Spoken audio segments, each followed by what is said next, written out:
March மந்த்தில் கிட்டத்தட்ட வந்து 1 லட்சம் கோடியை எடுத்துகிட்டு போயிட்டாங்க எஃப்ஐஸ். சரி, இப்போ மார்க்கெட் வந்து ஒரு ஸ்டேபிளான ஒரு விஷயத்தில் இருந்ததுன்னா நம்ம வந்து ஒரு ஓகே ஃபைன் நம்பி இன்வெஸ்ட் பண்ணலாம் அப்படின்னு வராங்க. நம்மளோட யூஎஸ் பாண்டே பெட்டராக இருக்குன்றப்போ அவங்களுடைய பார்வை வந்து அங்கே 4.8% தரன்றப்போ எல்லாரும் அங்கே போய் ஒரு ஓகே கன்ஃபார்மான ஒரு இன்கம் இருக்குல்ல, அப்போ எஃப்ஐஸ் அந்த பக்கம் தான் போகிறாங்க. ஆனால் ஏப்ரலை காட்டிலும் இப்போ கம்மியாயிருக்கு. க்ரூட் ஆயில் பொறுத்த வரைக்கும் பார்த்தீங்கன்னா ரேட்டு கூடிட்டே போயிட்டு இருக்கு. நேற்று 118 நினைக்கிறேன், திங்ஸோ போயிட்டு அந்த மாதிரி போயிட்டு இருக்கு. நம்மளோட இந்தியன் கரன்சியும் ஆல்மோஸ்ட் லோங்கிற ரேஞ்சுக்கு போயிட்டு இருக்கு. எப்படி பார்க்கறது இது? மோஸ்ட் ஆஃப் த நிஃப்டி ஃபீல்டில் இருக்கிறது எல்லாமே சர்வீஸ் ஓரியன்டான செக்டர். இது வந்து நம்ம இந்தியன் ஸ்டாக்ஸ்லாம் சொல்ல முடியாது, இது வந்து கார்ப்பரேட் ஸ்டாக்ஸ்.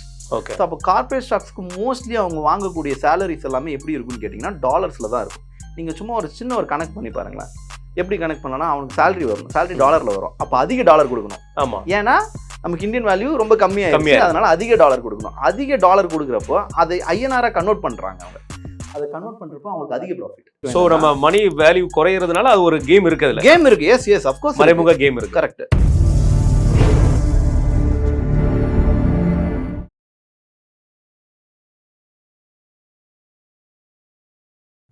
வணக்கம்.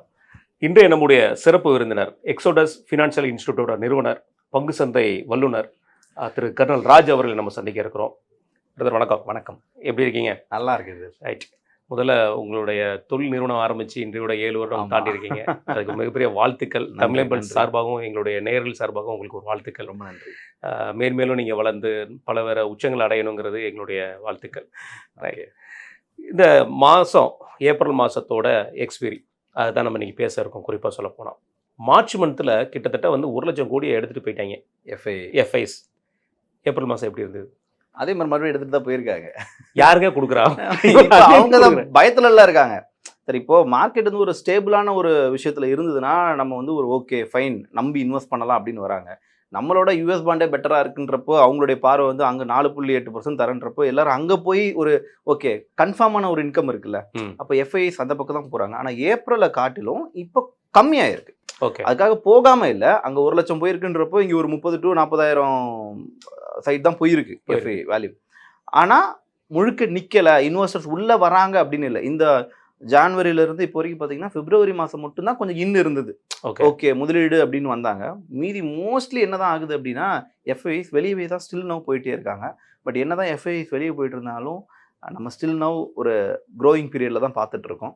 கிட்டத்தட்ட பார்த்தா ஒரு 5 மந்த்ஸ்க்கு அப்புறம் ஒரு எக்ஸ்பீரி, மந்த்லி எக்ஸ்பீரி வந்து நமக்கு பாசிட்டிவ்னா இந்த மாதம் பாசிட்டிவான கிட்டத்தட்ட ஒரு 5 மாதமாக பார்த்துட்டு இருக்கோம். வேறு அதாவது என்ன சொல்ல போனால் பிப்ரவரி மாதத்துலேருந்து ஈரான் போர் சொல்லலாம்.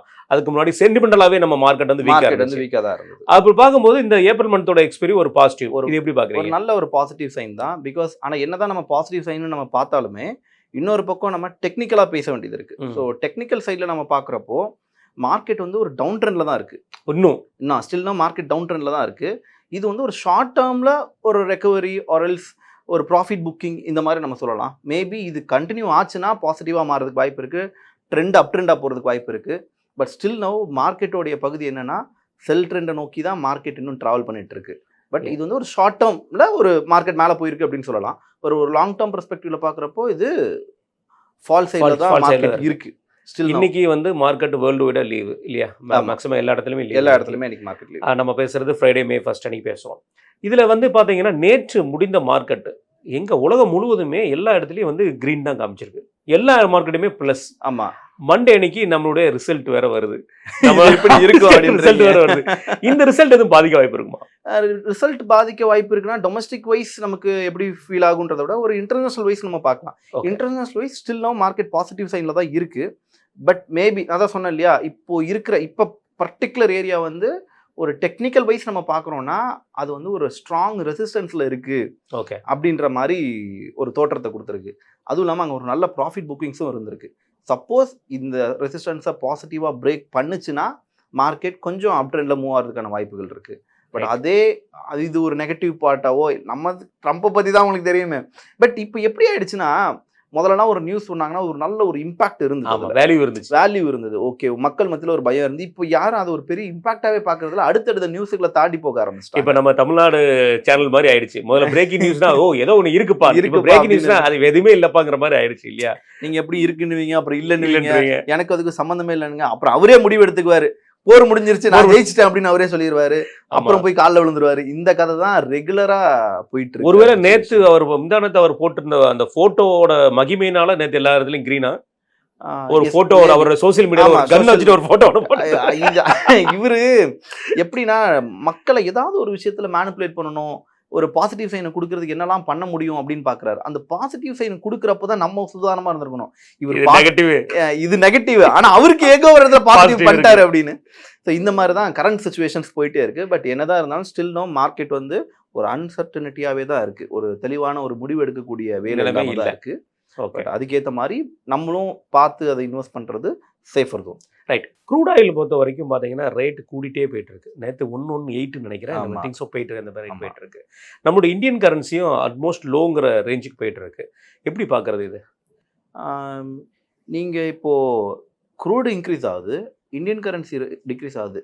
இது ரெண்டுத்துக்குள்ள அப்படியே அதுக்கு காம்போசிஷனை நம்ம பார்த்தோம்னா நிஃப்டி இன்க்ரீஸ் ஆகிட்டே போயிட்டு இருக்கு. அதுதான் ஆச்சரியமா இது நீங்க கவனிச்சிங்களா? இப்போ இதோடைய கம்பேரிசன் பாருங்களேன், ஒரு டிஃப்ரென்ஸான ஒரு கம்பேரிசன். ஏன்னா இது எல்லாருடைய பார்வையும் எப்படி இருக்குன்னா டாலர் வந்து ஸ்ட்ராங் ஆகுது, ருப்பி வீக் ஆகுதுன்னு நம்ம பார்த்துட்டு இருக்கோம். அதை இந்த கம்பேரிட்டிவ்ல நீங்க பாக்குறப்போ மோஸ்ட் ஆஃப் த நிஃப்டி ஃபீல்ட்ல இருக்கிறது எல்லாமே சர்வீஸ் ஓரியன்டான செக்டர். இது வந்து நம்ம இந்தியன் ஸ்டாக்ஸ்லாம் சொல்ல முடியாது, இது வந்து கார்பரேட் ஸ்டாக்ஸ். ஓகே. ஸோ அப்போ கார்பரேட் ஸ்டாக்ஸ்க்கு மோஸ்ட்லி அவங்க வாங்கக்கூடிய சேலரிஸ் எல்லாமே எப்படி இருக்குன்னு கேட்டிங்கன்னா டாலர்ஸில் தான் இருக்கும். நீங்கள் சும்மா ஒரு சின்ன ஒரு கணக்கு பண்ணி பாருங்களேன். எப்படி கனெக்ட் பண்ணலாம்னா அவனுக்கு சேலரி வரும், சேலரி டாலரில் வரும். அப்போ அதிக டாலர் கொடுக்கணும். ஆமாம். ஏன்னா நமக்கு இந்தியன் வேல்யூ ரொம்ப கம்மியாகிடுச்சு, அதனால அதிக டாலர் கொடுக்கணும். அதிக டாலர் கொடுக்குறப்போ அதை ஐஎன்ஆராக கன்வெர்ட் பண்ணுறாங்க. அவங்க அதை கன்வெர்ட் பண்ணுறப்போ அவங்களுக்கு அதிக ப்ராஃபிட். ஓகே. ஐஎன்ஆர்ல இருந்து அவங்க டாலரா கன்வெர்ட் பண்ற டாலர்ல இருந்து ஐஎன்ஆரா கன்வெர்ட் பண்றப்ப அதிக இன்கம் இருக்கும். அப்ப சர்ப்ளஸ் ஃபண்ட் வந்துரும்ல, அந்த சர்ப்ளஸ் ஃபண்டை மறுபடியும் அவங்க எங்க தான் இன்வெஸ்ட் பண்ணி ஆகணும்? மறுபடியும் மார்க்கெட்டுக்கு தான் வருது. ஸோ இதுவே ஒரு பெரிய பாசிட்டிவ் பாயிண்டா இருக்கு. ரெண்டாவது விஷயம், ஸோ நம்ம மணி வேல்யூ குறையிறதுனால அது ஒரு கேம் இருக்கு. கேம் இருக்கு. எஸ் அஃப்கோர்ஸ் மறைமுக கேம் இருக்கு. கரெக்ட். இப்போ ரெண்டாவது பாயிண்ட்டும் நம்ம பார்க்கணும். என்னன்னா இந்த நிஃப்டி செக்டார்ல நீங்க பாக்குறீங்க அப்படின்னா இதோடைய growth 80% வரைக்கும் இருக்கக்கூடிய ஸ்டாக்ஸ் எதுவுமே குரூடால பாதிக்கப்படாத stocks. Okay. Right. ID sectors எல்லாமே குரூடுக்கும் அதுக்கும் சம்மந்தம் கிடையாது, அது பாட்டு ரன்னிங்ல தான் இருக்கு. ஸோ ஒரு 10 to 15% ஆஃப் ஸ்டாக்ஸ் மட்டும் தான் குரூடை பேஸ் பண்ணி இருக்கக்கூடியது. அது பெரிய இம்பாக்ட் கிடையாது, ஒரு மைனர் இம்பாக்ட். ஸோ அப்படி இருக்கிற பட்சத்தில் ஒரு 20 ஸ்டாக்ஸ் டு 25 ஸ்டாக்ஸுக்கு சம்மந்தமே கிடையாது. அப்போ சம்மந்தம் இல்லாதனால இது பெர்ஃபார்ம் பண்ணிட்டே தான் இருக்க போகுது. ஸோ இதோடைய டிஃபரன்ஷியேட் பார்க்குறப்போ பாசிட்டிவ்ல தான் இருக்கும். அதனால இதுக்கும் அதுக்கும் சம்மந்தம் இல்லை, தைரியமா நம்ம உள்ள இருக்கலாம். அதனால தான் டிஐஸ் நிறைய அளவு பெரிய அளவுல இன்வெஸ்ட்மெண்ட் பண்றாங்க தைரியமா. எஃப்ஐ வெளியே போனாலும் நம்ம டிஐ சப்போர்ட் நமக்கு இருந்துட்டே பயங்கர சப்போர்ட் இருக்கு. அது ஆச்சரியமா இருக்கு. இதுல ஏன் கேட்க வரேன்னா அந்த ஆர்பிஐயோட இன்ட்ரெஸ்ட் கட் இல்ல, ஃபெட்டோட இன்ட்ரெஸ்ட் கட்டும் இல்ல.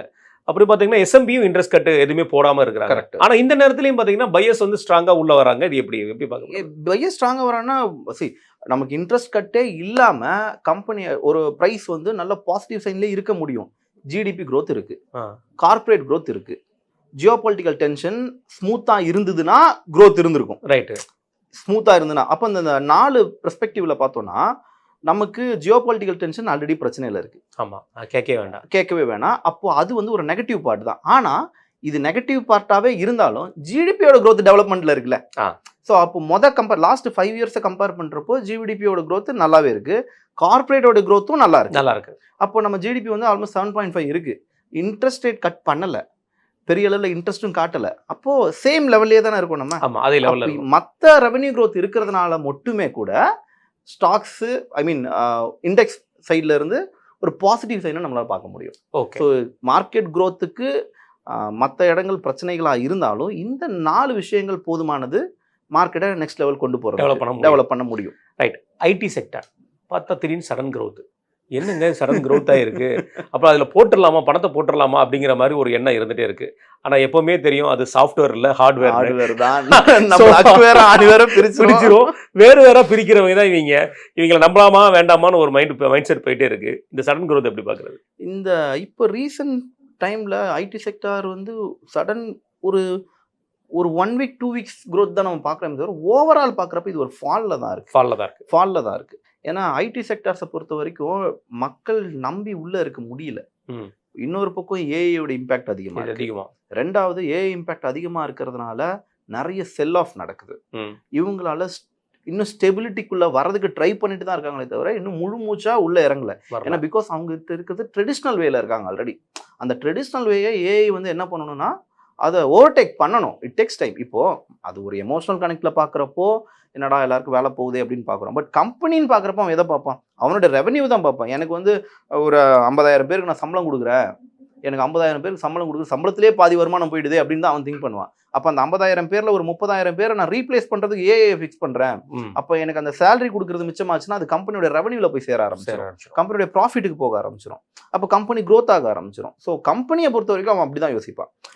ஏன்னா அவங்க சர்வீஸ் பண்ணுறதுக்கு என்னது தான தர்மம் பண்ண வரலையே எல்லா கம்பெனியும். ஸோ அவங்களோட இண்டிவிஜுவல் ரெவன்யூ பார்த்து தான் இருப்பாங்க. ஸோ இந்த பெர்ஸ்பெக்டிவ்ல ஆல்ரெடி எதிர்பார்த்த Q4 ரிசல்ட்ஸும் வரல. லைக் Q3 கம்பேர் பண்ணுறப்ப Q4 டவுனில் இருக்குது. போன வருஷத்தை கம்பேர் பண்ணுறப்பையும் டவுனில் இருக்கு. இது ஜியோபாலிட்டிக்கல் ரீசனும் ஒரு காரணம் தான். பட் இருந்தாலும் அந்த எக்ஸ்பெக்டட் ரிசல்ட்ஸ் இல்லாததுனால மக்கள் கொஞ்சம் வெறுத்தி அடைஞ்சிட்டாங்க. அதனால ப்ரைஸ் அங்கிறது கொஞ்சம் ஃபாலில் தான் இருக்குது. பட் இன் ஃபியூச்சர் மார்க்கெட்டுக்கு ஒரு அப்சைடில் இருக்கவங்க நிறைய வாய்ப்பு இருக்குது. ஏன்னா அவங்க ஐடி செக்டார்ஸ் எல்லாம் இப்போ ஏஐ செக்டார்ஸாக மாறுறதுக்கான வாய்ப்புகள் இருக்குது. நேற்று வேதாந்தா கொடுத்த ஒரு அதிர்ச்சி என்னங்க, எப்படி பார்த்தா முந்தின நாள் இருந்த ஒரு கேண்டலுக்கும் நேற்று லோயர் கேண்டலும் வச்சு பார்க்கும்போது ஸ்டார்டிங் பார்த்தீங்கன்னா அதுவே பெரிய அதிர்ச்சி. ஆமாம், இதுதான் வேதம் புதுசா வேதம் பழசாங்கிற மாதிரி நம்ம இந்த பாரதி ராஜா ஸ்டைலில் கேட்குற அளவுக்கு இப்படி ஒரு பெரிய அடி எப்படி பார்க்குறது? வேதாந்தா பொறுத்த வரைக்கும் மக்கள் மத்தியில் எப்படின்னா அவன் தான் ஒரு டிவைட் அண்ட் கிங் அப்படின்னா வேதாந்தா தான் சொல்லுவாங்க எல்லாருமே. அப்போ மார்க்கெட் அந்த வேதாந்தா டிவைட் அண்ட் கிங்ன்றப்போ ஒரு பெரிய அளவில் profit. But company stable company தான். அவங்கள்ட்ட என்னென்னா அந்த டிமார்ஜிங் பண்ணதுனால அவங்க என்ன பண்ணுறாங்க, ஒரே கம்பெனிக்குள்ளே நிறைய கம்பெனிஸ் ரன் ஆகுது, நிறைய ப்ராடக்ட்ஸ் ரன் ஆகிட்டு இருக்கு, ஃபார்மா, மெட்டல். ஸோ இந்த மாதிரியான விஷயங்கள் என்ன பண்ணுறாங்க, அவங்க 4 கம்பெனியாக நான் பிரிக்கிறேன், டிமர்ஜ் பண்ணுறேன் அப்படின்னு சொல்லிட்டு அவங்க ஒரு விஷயத்த கொண்டு வராங்க. அது அனௌன்ஸ்லாம் கூட பண்ணியிருந்தாங்க. பட் அதுக்கான விழிப்புணர்வு நிறைய பேர் இருந்ததுனால மார்க்கெட்டில் எங்க 800 எங்கே இருக்குது, 250 ரூபா எங்கே இருக்குது, ஒரே நாள் நீங்க சும்மா சார்ட் ஓபன் பண்ணி பார்த்தீங்கன்னா கேண்டிலே காணோம். கண்டினியூஷன் எங்க இருக்கு, பக்கத்தில் இருக்கு அப்படின்னா கீழே எங்கேயோ இருக்கு. அது அபூர் சதர்ல பாக்குற மாதிரி அப்பு பாதி கூட இருக்க மீதி எங்கடாங்கிற மாதிரி கீழே இருக்கு. ஸோ அந்த மாதிரி ஒரு நெகட்டிவ் பெர்ஸ்பெக்டிவ். பட் அதுக்காக இது வந்து ஒரு கிராஷ்ன்னு நம்ம முடிவு பண்ண முடியாது. எல்லாரும் ஆனால் கிராஷாக பார்க்குறாங்க, இதை ஒரு 60% 70% கிராஷாக பார்க்குறாங்க. பட் அதை கிராஷ்ன்னு பார்க்காம இது ஒரு பாசிட்டிவ் சைனாகவே பார்க்க முடியும். ஏன்னா அவங்க இப்போ 4 கம்பெனியை பிரிக்கணுன்றப்ப அதுக்கான ஷேர்ஸாக நாங்கள் கொடுக்குறோம். 1:1 ரேஷியோவில் நாங்கள் கொடுக்குறோம். 1:1 நீங்கள் 10 ஷேர் வச்சுருக்கீங்கன்னா 4 கம்பெனிக்கு ஒவ்வொரு கம்பெனிக்கும் 10 ஷேர் தர மாதிரி அவங்களோட பிளான். அப்போ அது வந்து உங்களுடைய ப்ராஃபிட் ஈக்குவல் பண்ணிடும். ஓகே, இப்போ இந்த ஃபால் ஆன 60% உங்களுக்கு ஈக்குவல் பண்ணிடும். அதுக்கு நாங்கள் ப்ரைஸ் வச்சுருக்கோம். இந்த மாதிரியான கண்டிஷன்ஸ் இருக்குது. இதுக்கு முன்னாடி இந்த மாதிரி நடந்திருக்கு. But not in this particular stock, some other stocks நடந்திருக்கு. பட் நல்லா புரிஞ்சுக்கணும், இது ஸ்பிளிட்டிங் கிடையாது. ஓகே, இது ஸ்பிளிட்டிங் கிடையாது, டிமர்ஜிங். அதனால இது கிராஷ் கிடையாது. இது வந்து உடனே திருப்பி எந்திரிச்சா சடன் ஹைக் இருக்குமா? ஆனால் அவ்வளோ பெருசுக்கு ஹைப் இருக்குமான்னு தெரியல. ஏன்னா எங்க 800 எங்க இருக்கு, அதுதான் மேபி இங்கிருந்து ஏறதுக்கான வாய்ப்புகள் இருக்கே தவிர. பட் இட்ஸ் வெரி ஹார்ட் மறுபடியும் அந்த ப்ரைஸுக்கு போய் நிற்கணுன்றது it takes time. But company ஸ்டேபிளான கம்பெனி தான். ஏன்னா நம்ம ஆல்ரெடி நிறைய பார்த்துருக்கோம், அவங்கள மாதிரி டிவிடெண்ட் கொடுக்கவே முடியாது. ஓகே, அது ஒரு பெரிய அட்வான்டேஜ். நமக்கு வெயிட் பண்ணலாம். இந்த நேரத்துல சரியான டைம் இதுல பர்ச்சேஸ் பண்றது, இதுல ஒரு முக்கியமான விஷயம் சரியான டைம் பர்ச்சேஸ் பண்றதுக்கு. பட் இது இன்னொரு பாயிண்ட்டையும் நம்ம பார்க்க வேண்டியது இருக்கு.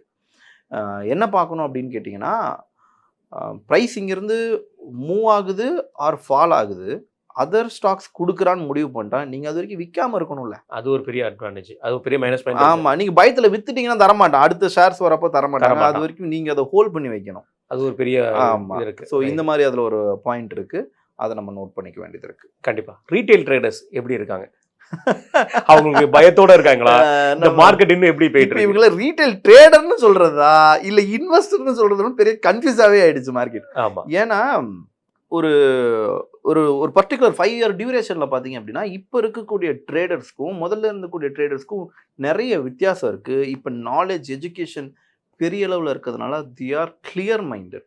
எமோஷ்னலி அவங்க டவுனாக இருக்காங்களே தவிர, பட் கம்பேரிட்டிவ்லி இருந்ததை விட இப்போ நல்ல நாலேஜ் படி ட்ரேட் பண்ணுறாங்க. அண்ட் அவங்க எல்லாருமே இன்வெஸ்டராகவும் மாறிக்கிட்டு இருக்காங்க.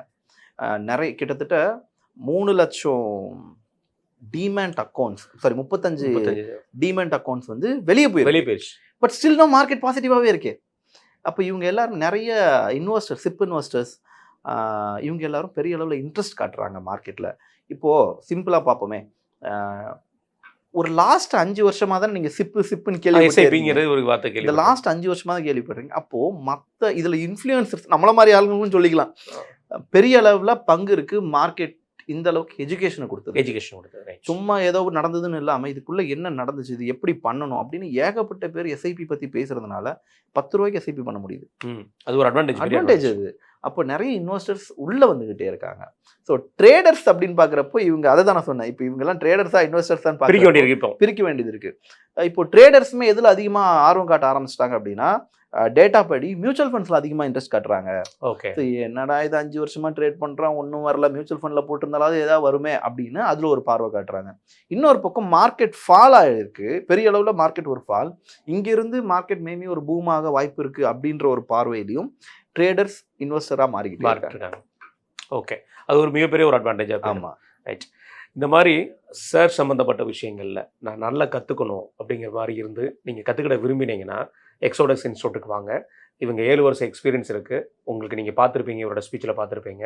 ஒரு தெளிவான நீங்கள் விஷயங்களை கற்றுக்கிட முடியும். கற்றுக்கிட்டு நீங்கள் மார்க்கெட்டில் இறங்கினீங்கன்னா அப்புறம் மார்க்கெட் ஏன் ஃபாலோ ஆச்சு, மார்க்கெட் ஏன் ரைஸ் ஆச்சு, ட்ரம்ப் தான் காரணமா இல்லை நம்ம காரணமாங்கிறது புரிஞ்சிட முடியும்.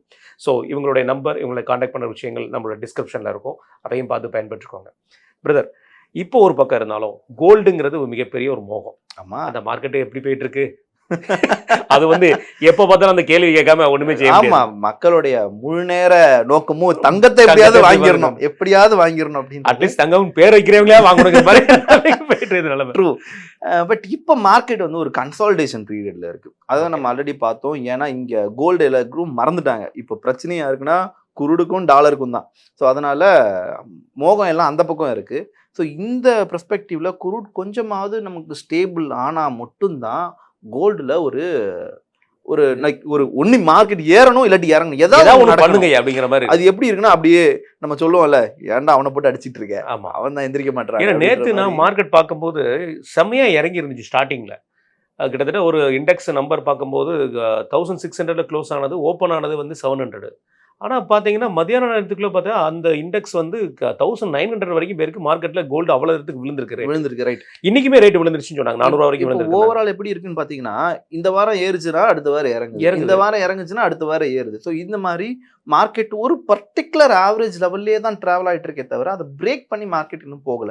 பிகாஸ் ஏன்னா மார்க்கெட் ஆல்ரெடி நம்ம ஒரு டெக்னிக்கல் ஜோன்ல பார்த்தோம்னா பையர்ஸ் அண்ட் செல்லர்ஸ் ரெண்டு பேருமே சேம் லெவல் இன்ட்ரெஸ்ட் காட்டிட்டு இருக்காங்க. ஒன்னு யாராவது ஒருத்தங்க டாமினேட் பண்ணணும், ஒன்னு செல்லர்ஸ் டாமினேட் பண்ணணும், இல்லாட்டி பையர்ஸ் டாமினேட் பண்ணணும். இவங்க விட்டதை அவங்க பிடிக்கிறாங்க, அவங்க விட்டதை இவங்க பிடிக்கிறாங்க. இந்த மாதிரி மார்க்கெட் மேலேயும் போகாம கீழேயும் வராம ஒரு பர்டிகுலர் ஒரு ஜோன்லேயே தான் ட்ராவல் பண்ணிட்டு இருக்கு. இந்த ஜோனை பிரேக் பண்ணணும்.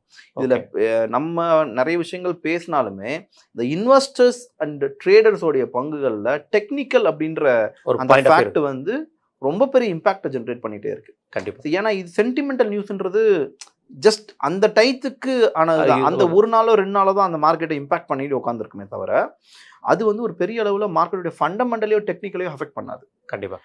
பவர் இண்டஸ்ட்ரி, இன்ஃப்ராஸ்ட்ரக்சர் எப்படி போயிட்டு இருக்கு மார்க்கெட்டு?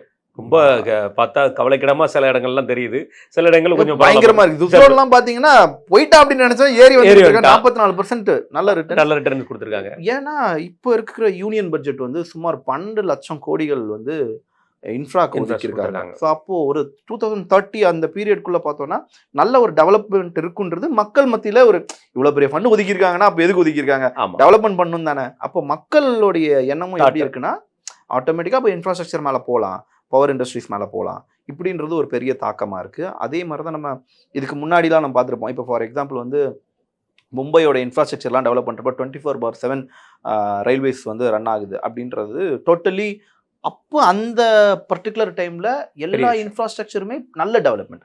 ஹைவேஸ்லாம் இல்லாத காலத்துல ஹைவேஸ்லாம் வரப்போ பார்த்தோம் அப்படின்னா இந்த 2003, 2004 அந்த ரேஞ்சில் நீங்க பார்த்தீங்க அப்படின்னா ஹைவேஸ்லாம் நல்ல டெவலப்மெண்ட். அப்போ க்ரோத்துமே ஒரு இன்ஃப்ராஸ்ட்ரக்சர் மேலே இன்வெஸ்ட் பண்ண க்ரோத் நல்லா இருந்தது. அதே மாதிரி இப்போ ஓகே, அப்போ அங்கே என்ன க்ரோத் இருந்ததோ சேம் க்ரோத்து நம்ம எங்களால் பார்க்க முடியுது இப்போ. ஓகே, ஏன்னா நம்ம அப்போ நீங்கள் பார்க்குறப்ப அங்கே ஒரு க்ரோத் இருந்திருக்கும். அதுக்கப்புறம் ஒரு சுனாமி வந்தது 2004. அப்போ ஒரு நல்ல ஒரு ஃபால் இருந்தது. ஸோ சேம் த வே இப்போ இங்கே நீங்கள் பார்க்குறப்பையும் சேம் த மார்க்கெட் இன்ஃப்ராஸ்ட்ரக்சர் மேலே இப்போ முழு நம்பிக்கையாக இறங்கிட்டு இருக்காங்க. ஸோ ஒரு 2030க்குள்ளே ஒரு நல்ல ரேலி, ஃபாஸ்ட் ரேலி இருக்கிறதுக்கான வாய்ப்புகள் நிறைய இருக்குது. நம்ம ஏன்னா மார்க்கெட்டில் ஆல்ரெடி பார்த்துட்டு இருக்கோம். இடையிலேருந்து சுனாமி வராமல் இருக்கணும். ஆமாம், புதுசாக இந்த சுனாமி இறக்காமலும் இருக்கணும். அது வேற பிரச்சனை இருக்கு. ரைட். இறுதி என்னோட கேள்வி, அதாவது ஒன்று மார்க்கெட் அடுத்த மாதம் எப்படி இருக்குங்கிறத நம்ம ஒரு ப்ரெடிக்ஷனாக பேசணும். முதல் கேள்வி என்னன்னா, நியூசிலாண்டோட deal and also Denmark deal, இந்த மாதிரி பார்த்தீங்கன்னா அதுக்கப்புறம் சவுத் கொரியாவோட டீல், இது எல்லாமே பார்த்தீங்கன்னா யங்ஸ்டர்ஸ் மத்தியில் ஒரு பெரிய லெவலில் ஒரு ஹெல்பிங் டெண்டன்சி சொல்ல முடியாது, யங்ஸ்டர்ஸோட க்ரோத்துக்காக உண்டாகப்பட்ட டீல். இதில் அக்ரிகல்ச்சர் சம்மந்தப்பட்டதாகட்டும், பல இண்டஸ்ட்ரீஸ் சொல்ல போனால் வந்து பார்த்தீங்கன்னா ஏஐக்கு வந்து பயங்கர மோகம் கொடுத்துருக்காங்க, அக்ரிகல்ச்சர் பயங்கர லெவலில் பேசப்பட்டிருக்கு. இந்த டீல்னால எந்த மாதிரி மார்க்கெட்டில் இம்பாக்ட் இருக்கும்? நம்ம மெயினாக இந்த ரெண்டு பேர் எடுத்துக்கலாம். ஒன்று வந்து நியூசிலாந்து, இன்னொன்று வந்து கொரியா. இந்த ரெண்டு பேரையுமே எடுத்துக்கிட்டோம் அப்படின்னா, ஒன்றில் எம்ஓயு, ஒன்று எஃப்டிஏ. ஸோ இந்த ரெண்டோட இம்பேக்ட்டு நம்மளுக்கு பெரிய அளவில் பாசிட்டிவ் சைனாக அமையும். ஏன் பாசிட்டிவ் சைன் சொல்கிறேன்னா, இப்போ நம்ம சைனாவுக்கு நம்ம நார்மலாக எல்லா ப்ராடக்ட்னு எடுத்தால் இந்தியா ப்ராடக்டாக சைனா ப்ராடக்டான்ற மாதிரி வந்துருச்சு இப்போ. ஆமாம், மார்க்கெட் ரெண்டே வரலாம். ஆமாம், அப்போது இந்தியாவா சைனாவான்னு பார்க்குறப்போ மெயின் இம்பேக்ட் வந்து லெதரில் ஆரம்பிக்குது, ஃபார் பர்டிகுலர் நியூசிலாந்து. இப்போ நம்மளுடைய எக்ஸ்போர்ட்லாம் பார்த்தோம் அப்படின்னா, நம்ம ஒரு ஷூ கொடுக்குறோன்னா சைனாவை விட நமக்கு வந்து கிட்டத்தட்ட 500 ரூபா அதிகம் வருது. ஆமாம், ஒரு நல்ல ஒரு லக்ஸரி ஒரு குவாலிட்டியான ஒரு ஷூ வந்து 500 ருபீஸ் அதிகம் வருது. நமக்கு 500 ரூபா தான் அப்படின்னு இருக்குது. பட் பையர் ஒரு பொருளுக்கு 500 ரூபானா அவங்க லாட்டாக வாங்குறப்போ அவனுக்கு கால்குலேஷன் என்ன வருது? அப்போது என்ன பண்ணுறாங்க, இந்த பர்டிகுலர் திங் இந்தியாவோட மார்க்கெட்டை பூம் பண்ணுது. ஏன்னா கம்பேரிட்டிவ்லி சைனாவை விட இந்தியா சைடில் இருக்கக்கூடிய லெதர் குவாலிட்டி நல்லா இருக்குது. ஆமாம், நம்பர் 1. அப்போது நம்பர் 1 குவாலிட்டிஸ் இங்கேருந்து மூவ் ஆகுறதுனால அவங்களுடைய பெர்ஸ்பெக்டிவ் இப்போ ஓகே, லெதர் சைடில் அதிகமாக இருக்குது. தென் நியூசிலாந்து சைடு பார்த்தோன்னா லெதர், ஃபார்மா, ஸோ இந்த மாதிரியான பர்டிகுலர் விஷயங்களில் நல்ல ஒரு பூமிங் இருக்கும். அப்படியே இது வந்து இந்த பக்கம் வந்துருச்சா, இது வந்து லைக் கூட்ஸு, கிளாத்ஸ் இந்த சைடில் வந்துட்டாங்க. அப்படியே நீங்கள் தூக்கி சவுத் கொரியாவில் வச்சிங்கன்னா அங்கே அப்படியே டோட்டல் ஈவி எல்லாமே இந்த மாதிரியான ஆக்டிவிட்டீஸில் பெரிய அளவில் வரவேற்பு இருக்குது. ஸோ ரெண்டுமே குறைஞ்சது கிடையாது, நல்ல ஒரு டெவலப்மெண்ட் எதிர்காலத்தில் இருக்குன்றதுக்கு இதெல்லாம் வந்து ஒரு பாசிட்டிவ் சைன். அண்ட் இந்தியாவுக்கு ஏராளமான இன்வெஸ்டர்ஸ் இந்த மாதிரியான ஒரு நோக்கத்தோடு உள்ளே வராங்க. நிறைய கம்பெனிஸ் வந்து சைன் ஆகிட்டே இருக்கு. ஆமாம், டெவலப்மெண்ட்டை நோக்கி நம்ம போகிறோம். இப்போ எப்படி ஆயிடுச்சுன்னா, ஈவன் தோ நியூசிலாந்து கூட 500 பில்லியனுக்கு வந்து நம்ம அக்ரிமெண்ட் போட்டிருக்காங்க இன்ஃப்ராஸ்ட்ரக்சர் பிஸ்னஸ் தொடங்குறதுக்கு. தனி ஒரு சிட்டி உருவாக்குறதுக்கு சவுத் கொரியா அக்ரிமெண்ட் போட்டிருக்காங்க. அவங்களுடைய கொரியன் சிட்டின்னு ஒரு இடம் இருக்குது சவுத் கொரியாவில், சியோலில். அது பார்த்தீங்கன்னா அது கம்பேர் பண்ணும்போது ஒரு தனி சிட்டி வந்துச்சுன்னா அது மிகப்பெரிய அட்வான்டேஜாக இருக்கும். அடுத்து யார் இங்க முதல்வராக வர போறாங்கன்னு தெரியல, யாரு தமிழ்நாட்டிலேயே அல்ல இந்திய அளவில் யார் கொத்திட்டு போறாங்க, அதை யார் கொத்திட்டு போறான்னு தெரியல. அது மிகப்பெரிய ஒரு அட்வான்டேஜ். இது மூலமா நிறைய இன்வெஸ்டர்ஸை காட்டி, இப்போ ஃபார் எக்ஸாம்பிள் இவ்வளோ வார் நடந்தும் இவ்வளோ பிரச்சனைகள் இருந்தும் India is still positive sign. ஆமா, அப்போ எல்லா இன்வெஸ்டரும் என்னடா, அப்போ பிரச்சனைக்கு இருக்கக்கூடிய எல்லா நாடுகளும் இந்தியாவை நோக்கி தான் படையெடுத்து வராங்க. நான் பேசாம அங்கேயே போயிடலாம், அங்கேயே பிஸ்னஸ் பண்ணலாம், அங்கேயே கம்பெனி ஸ்டார்ட் பண்ணலாம் அப்படின்னு நிறைய இன்வெஸ்டர்ஸ் இப்போ படையெடுத்து வந்துட்டு இருக்காங்க. அவங்களுக்கான நிறைய இடங்கள் லைக் அதாவது பஞ்சாப் மாதிரியான இடங்கள்ல கூட நாங்க வந்து இண்டஸ்ட்ரிக்கு ஓபன் பண்றது தயார் அப்படிங்கிற மாதிரி சில செக்டார் பேச ஆரம்பிச்சிட்டாங்க. ஏன்னா நம்மளுடைய பாகிஸ்தானோட பார்டர் பஞ்சாப் மிகப்பெரிய செக்யூரிட்டி த்ரெட் இருந்த ஒரு இடங்கிற பேசப்பட்டு இருந்த இடங்கள்ல கூட நான் இன்னைக்கு இண்டஸ்ட்ரி ஓப்பன் பண்ண தயார். நம்ம மேல அந்த செக்யூரிட்டி த்ரெட்டுங்கிறது நம்ம கண்ட்ரிக்கே இல்லைங்கிறது கன்ஃபர்மேஷன். இப்போ நீங்க பாகிஸ்தான் சொன்னதுன்னு தான் ஒரு ஞாபகம் வருது. அந்த நாட்டில் இருந்து அவங்களுடைய சீஃப் என்ன சொல்லியிருக்காரு அப்படின்னா, எங்ககிட்ட ஒரு நாளைக்கு கூட ஒரு நாள் நெக்ஸ்ட் டேக்கு கூட எங்கள்கிட்ட என்ன இல்லை, ரிசர்வ் இல்லை, பெட்ரோல் ரிசர்வ் இல்லை, ஃபியூல் ரிசர்வ் கிடையாது. ஆனால் இந்தியா மாதிரியான நாடுகள் ஒரு சைனில் அவங்களால பண்ண முடியுது அப்படின்னு சொல்கிறப்போ அது நம்மளுக்கு ரொம்ப பெருமையாக தானே இருக்குது. ஆமாம், கண்டிப்பாக. நெக்ஸ்ட் மந்த் ப்ரெடிக்ஷன் எப்படி இருக்கும்? Next month prediction technical wise market வந்து ஒரு 50% ரீச் பண்ணிவிட்டு அந்த ஏரியா விட்டு தாண்டாமலே இருக்குது. ஓகே, ஸோ நமக்கு வந்து ஆல்ரெடி நான் சொன்னது தான், ஒரு லாங் டேர்ம் பர்ஸ்பெக்டிவில் நிஃப்டி வந்து ஒரு டவுன்ஃபாலில் தான் இருக்குது. இது பாசிட்டிவ் சைன் கண்டிப்பாக கொடுத்தாகணுன்ற கட்டாயத்தில் இருக்குது. பட் மேபி இது ஒரு பாசிட்டிவ் சைனாக மாறிடுச்சு அப்படின்னா இங்கேருந்து இப்போ கரண்ட் ப்ரைஸ், இப்போ இருக்கிற ப்ரைஸ்லேருந்து மார்க்கெட் ஒரு பாசிட்டிவ் சைடில் போக வாய்ப்பு இருக்குது. இன்கேஸ் இந்த பர்டிகுலர் ஆவரேஜ் ஜோனை மார்க்கெட் பிரேக் பண்ணிடுச்சுன்னா இன்ஸ்டிடியூஷன்ஸ் எல்லாருமே மறுபடியும் செல் ஆஃப் பண்ண ஆரம்பிச்சிருவாங்க. பட் செல் ஆஃப் ஆகக்கூடாது.